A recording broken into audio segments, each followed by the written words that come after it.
So hello everyone, তোমাদের জন্য আবার আমি চলে এলাম সুন্দর একটা ব্লগ থেকে। আজকে চলে এসেছি স্কুলে, আমরা আজকে এসেছি ছেলের খিচুড়ি আনতে গাইস, ঠিক আছে? তো চলো গাইস, তোমরা দেখো ভিডিওটা, ঠিক আছে? চলো ওখানে বাচ্চাদের ম্যাডাম দিদিমণিরা পড়াচ্ছে গাইস, ঠিক আছে? ওখানে নিয়ে যাচ্ছি গাইস, তোমরা দেখো, ঠিক আছে? তো চলো গাইস, আশেপাশে স্কুলটা তোমাদের দেখিয়ে দেবো, মানে আমাদের আরবন্দি স্কুলটা তোমাদের দেখিয়ে দেবো গাইস, ঠিক আছে? তোমরা দেখো, চলো। তো গাইস, তোমরা তো বুঝতে পেরেছো স্কুলটা, তোমরা অবশ্যই দেখো গাইস, ঠিক আছে? স্কুলের সিরিয়াসলি স্কুলটা খুবই সুন্দর লাগছে, কিন্তু আগে এতটা ভালো ছিল না, এখন হয়েছে গাইস, ঠিক আছে? তো গাইস, এই গেটের ভেতরে ওই দেখো আছে বিল্ডিং, ঠিক আছে?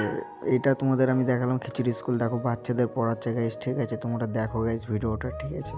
তো গাইস, এখানে বাচ্চারা পড়ছে, ঠিক আছে? আমি এই জানলা দিয়ে করলাম, এবার হালকা করে গেটেও চলে এসেছি গাইস ভিডিওটা করার জন্য। তো গাইস, এই ভিডিওটা যদি অবশ্যই তোমাদের ভালো লাগে তো চ্যানেলটাকে সাবস্ক্রাইব করে দেবো গাইস, ঠিক আছে? চলো এখন রান্না করে যাবো গাইস, ঠিক আছে? চলো। তো গাইস, অলরেডি খিচুড়ি হয়ে গেছে, ডিমও ছাড়ানো হয়ে গেছে ওইদিকে, তোমরা তো বুঝতে পারছো গাইস। আর এই ব্লগটা যদি তোমাদের অবশ্যই ভালো লাগে তো চ্যানেলটাকে সাবস্ক্রাইব করে দেবো, নেক্সট ভিডিও দেখাবো।